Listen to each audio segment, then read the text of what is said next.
चार मित्र। बहुत दिन पहले की बात है। एक छोटा सा नगर था, पर उसमें रहने वाले लोग बड़े दिलवाले थे। ऐसे न्यारे नगर में चार मित्र रहते थे। वे छोटी उम्र के थे, पर चारों में बड़ा मिल था। उनमें एक था राजकुमार, दूसरा राजा के मंत्री का पुत्र, तीसरा साहूकार का लड़का और चौथा एक किसान का बेटा। चारों साथ साथ खाते पीते और खेलते घूमते थे। एक दिन किसान ने अपने पुत्र से कहा, देखो बेटा, तुम्हारे तीनों साथी धनवान हैं और हम गरीब हैं। भला धरती और आसमान का क्या मेल। लड़का बोला, नहीं पिताजी, मैं उनका साथ नहीं छोड़ सकता। बेशक यह घर छोड़ सकता हूँ। बाप यह सुनकर आगबबूला हो गया और लड़के को तुरंत घर छोड़ जाने की आज्ञा दी। लड़के ने भी राम की भांति अपने पिता की आज्ञा शिरोधार्य कर ली और सीधा अपने मित्रों के पास पहुंचा। उन्हें सारी बात बताई। सबने तय किया कि हम भी अपना अपना घर छोड़कर मित्र के साथ जाएंगे। इसके बाद सबने अपने घर और गांव से विदा ले ली और वन की ओर चल पड़े। धीरे धीरे सूरज पश्चिम के समुंदर में डूबता गया और धरती पर अंधेरा छाने लगा। चारों वन से गुजर रहे थे। काली रात थी। वन में तरह तरह की आवाजें सुनकर सब डरने लगे। उनके पेट में भूख के मारे चूहे दौड़ रहे थे। किसान के पुत्र ने देखा, एक पेड़ के नीचे बहुत से जुगनू चमक रहे हैं। वह अपने साथियों को वहां ले गया और उन्हें पेड़ के नीचे सोने के लिए कहा। तीनों को थका मांदा देखकर उसका दिल भर गया। बोला, तुम लोगों ने मेरी खातिर नाहक यह मुसीबत मोल ली। सबने उसे धीरज बंधाया और कहा, नहीं नहीं, यह कैसे हो सकता है कि हमारा एक साथी भूखा प्यासा भटकता रहे और हम अपने अपने घरों में मौज उड़ाएं। जिएंगे तो साथ साथ, मरेंगे तो साथ साथ। थोड़ी देर बाद वे तीनों सो गए, पर किसान के लड़के की आंख में नींद कहा। उसने भगवान से प्रार्थना की, हे भगवान, अगर तू सचमुच कहीं है तो मेरी पुकार सुनकर आजा और मेरी मदद कर। उसकी पुकार सुनकर भगवान एक बूढ़े के रूप में वहां आ गए। लड़के से कहा, मांग ले जो कुछ मांगना है। यह देख, इस थैली में हीरे जवाहरात भरे हैं। लड़के ने कहा, नहीं, मुझे हीरे नहीं चाहिए। मेरे मित्र भूखे हैं, उन्हें कुछ खाने को दे दो। भगवान ने कहा, मैं तुम्हें भेद की एक बात बताता हूँ। वह जो सामने पेड़ है न आम का, उस पर 4 आम लगे हैं। एक पूरा पका हुआ, दूसरा उससे कुछ कम पका हुआ, तीसरा उससे कम पका हुआ और चौथा कच्चा। इसमें भेद की कौन सी बात? लड़के ने पूछा। भगवान ने कहा, ये चारों आम तुम लोग खाओ। तुम में से जो पहला आम खाएगा वह राजा बन जाएगा। दूसरा आम खाने वाला राजा का मंत्री बन जाएगा। जो तीसरा आम खाएगा उसके मुंह से हीरे निकलेंगे और चौथा आम खाने वाले को उम्र कैद की सजा भोगनी पड़ेगी। इतना कहकर बूढ़ा आंख से ओझल हो गया। तड़के सब उठे तो किसान के पुत्र ने कहा, सब मुंह धो लो। फिर उसने कच्चा आम अपने लिए रख लिया और बाकी आम उनको खाने के लिए दे दिए। सबने आम खा लिए। पेट को कुछ आराम पहुंचा तो सब वहां से चल पड़े। रास्ते में एक कुआं दिखाई दिया। काफी देर तक चलते रहने से सबको फिर से भूख प्यास लगाई, इसलिए वे पानी पीने लगे। राजकुमार ने मुंह धोने के इरादे से पानी पिया और फिर थूक दिया तो उसके मुंह से 3 हीरे निकल आए। उसे हीरे की परख थी। उसने चुपचाप हीरे अपनी जेब में रख लिए। दूसरे दिन सुबह एक राजधानी में पहुंचने के बाद उसने एक हीरा निकालकर मंत्री के पुत्र को दिया और खाने के लिए कुछ ले आने को कहा। वह हीरा लेकर बाजार पहुंचाता देखता क्या है कि रास्ते में बहुत से लोग जमा हो गए हैं। कंधे से कंधा ठिल रहा है। गाजे बाजे के साथ एक हाथी आ रहा है। उसने एक आदमी से पूछा, क्यों भाई, यह शोर कैसा है? अरे तुम्हें नहीं मालूम, उस आदमी ने विस्मय से कहा। नहीं तो, यहाँ का राजा बिना संतान के मर गया है। राज के लिए राजा चाहिए, इसलिए इस हाथी को रास्ते में छोड़ा गया है। वही राजा चुनेगा। तो कैसे? हाथी की सूंड में वह फलमाला देख रहे हो ना? हाँ हाँ, हाथी जिसके गले में यह माला डालेगा वही हमारा राजा बन जाएगा। देखो, वह हाथी इसी ओर आ रहा है। एक तरफ हट जाओ। लड़का रास्ते के एक ओर हटकर खड़ा हो गया। हाथी ने उसके पास आकर अचानक उसी के गले में माला डाल दी। इसी प्रकार मंत्री का पुत्र राजा बन गया। उसने पूरा पका हुआ आम जो खाया था, वह राजवैभव में अपने सभी मित्रों को भूल गया। बहुत समय बीतने पर भी वह नहीं लौटा। यह देखकर राजकुमार ने दूसरा हीरा निकाला और साहूकार के पुत्र को देकर कुछ लाने को कहा।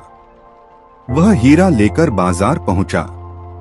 राज को राजा मिल गया था, पर मंत्री के अभाव की पूर्ति करनी थी, इसलिए हाथी को माला देकर दोबारा भेजा गया। किस्मत की बात, अब हाथी ने एक दुकान के पास खड़े साहूकार के पुत्र को ही माला पहनाई। वह मंत्री बन गया और दोस्तों को भूल गया। इधर राजकुमार और किसान के लड़के का भूख के मारे बुरा हाल हो रहा था। अब क्या करें? फिर किसान के पुत्र ने कहा, अब मैं ही खाने की कोई चीज ले आता हूँ। राजकुमार ने बचा हुआ तीसरा हीरा उसे सौंप दिया। वह एक दुकान में गया। खाने की चीजें लेकर उसने अपने पास वाला हीरा दुकानदार की हथेली पर रख दिया। फटेहाल लड़के के पास कीमती हीरा देखकर दुकानदार को शक हुआ कि हो न हो इस लड़के ने जरूर ही यह हीरा राजमहल से चुराया होगा। उसने तुरंत पुलिस के सिपाहियों को बुलाया। सिपाही आए। उन्होंने किसान के लड़के की एक न सुनी और उसे गिरफ्तार कर लिया। दूसरे दिन उसे उम्र कैद की सजा सुनाई गई। यह प्रताप था कच्चे आम का। बेचारा राजकुमार मारे चिंता के परेशान था। वह सोचने लगा, यह बड़ा विचित्र नगर है। मेरा एक भी मित्र वापस नहीं आया। ऐसे नगर में न रहना ही अच्छा। वह दौड़ता हुआ वहां से निकला और दूसरे गांव के पास पहुंचा। रास्ते में उसे एक किसान मिला जो सिर पर रोटी की पोटली रखे अपने घर लौट रहा था। किसान ने उसे अपने साथ ले लिया और भोजन के लिए अपने घर ले गया। किसान के घर पहुंचने के बाद राजकुमार ने देखा कि किसान की हालत बड़ी खराब है। किसान ने उसे अच्छी तरह नहलाया और कहा, मैं गांव का मुखिया था। रोज 3 करोड़ लोगों को दान देता था, पर अब कौड़ी कौड़ी के लिए मोहताज हूँ। राजकुमार बड़ा भूखा था। उसने जो रूखी सूखी रोटी मिली वह खा ली। दूसरे दिन सुबह उठने के बाद जब उसने मुंह धोया तो फिर मुंह से 3 हीरे निकले। वे हीरे उसने किसान को दे दिए। किसान फिर धनवान बन गया और उसने 3 करोड़ का दान फिर से आरंभ कर दिया। राजकुमार वहीं रहने लगा और किसान भी उससे पुत्रवत प्रेम करने लगा। किसान के खेत में काम करने वाली एक औरत से यह सुख नहीं देखा गया। उसने एक वेश्या को सारी बात सुनाकर कहा, उस लड़के को भगाकर ले आओ तो तुम्हें इतना धन मिलेगा कि जिंदगी भर चैन की बंसी बजाती रहोगी। अब वेश्या ने एक किसान औरत का रूप रख लिया और किसान के घर जाकर कहा, मैं इसकी माँ हूँ।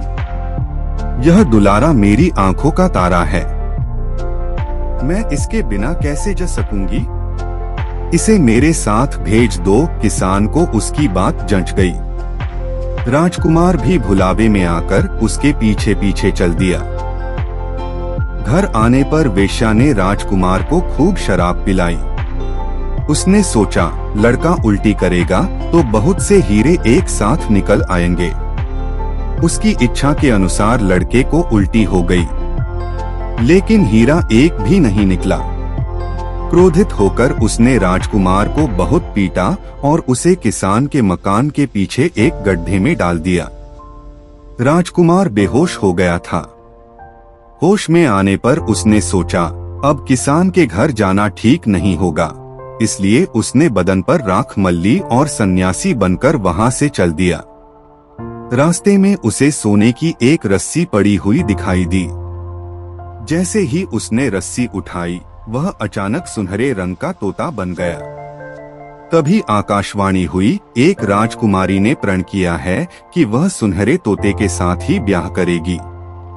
अब तोता मुक्त रूप से आसमान में उड़ता हुआ देश देश की सैर करने लगा। होते होते एक दिन वह उसी राजमहल के पास पहुंचा, जहां की राजकुमारी दिन रात सुनहरे तोते की राह देख रही थी और दिन ब दिन दुबली होती जा रही थी। उसने राजा से कहा, मैं इस सुनहरे तोते के साथ ही ब्याह करूंगी। राजा को बड़ा दुख हुआ कि ऐसी सुंदर राजकुमारी एक तोते के साथ ब्याह करेगी, पर उसकी एक न चली। आखिर सुनहरे तोते के साथ राजकुमारी का ब्याह हो गया। ब्याह होते ही तोता सुंदर राजकुमार बन गया। यह देखकर राजा खुशी से झूम उठा। उसने अपनी पुत्री को अपार संपत्ति, नौकरचाकर, घोड़े और हाथी भेंट स्वरूप दिए। आधा राज्य भी दे दिया। नए राजा रानी अपने घर जाने निकले। राजा पहले गांव के मुखिया किसान से मिलने गया, जो फिर गरीब बन गया था। राजा ने उसे काफी संपत्ति दी, जिससे उसका 3 करोड़ का दान कार्य फिर से चालू हो गया। अब राजकुमार को अपने मित्रों की याद आई। उसने पड़ोस के राज्य की राजधानी पर हमला करने की घोषणा की, पर लड़ाई आरंभ होने से पहले ही उस राज्य का राजा अपने सरदारों मुसाहिबों सहित राजकुमार से मिलने आया। उसने अपना राज्य राजकुमार के हवाले करने की तैयारी बताई। राजा की आवाज से राजकुमार ने उसे पहचान लिया और उससे कहा, क्यों मित्र, तुमने मुझे पहचाना नहीं? दोनों ने एक दूसरे को पहचाना तो दोनों की खुशी का ठिकाना नहीं रहा। अब दोनों ने मिलकर अपने साथी किसान के पुत्र को खोजना आरंभ किया। राजकुमार को यह बात खलने लगी कि उसकी खातिर मित्र को कारावास भुगतना पड़ा। जब सब कैदियों को रिहा किया गया तो उनमें किसान का लड़का मिल गया। राजकुमार ने उसका आलिंगन किया और अपना परिचय दिया। किसान का लड़का खुशी से उछल पड़ा। सब फिर से इकट्ठे हो गए। इसके बाद सबने अपनी अपनी संपत्ति एकत्र की और उसके 4 बराबर हिस्से किए। सबको एक एक हिस्सा दे दिया गया। सब अपने गांव वापस आ गए। माता पिता से मिले। गांव भर में खुशी की लहर दौड़ गई। सबके दिन सुख से बीतने लगे।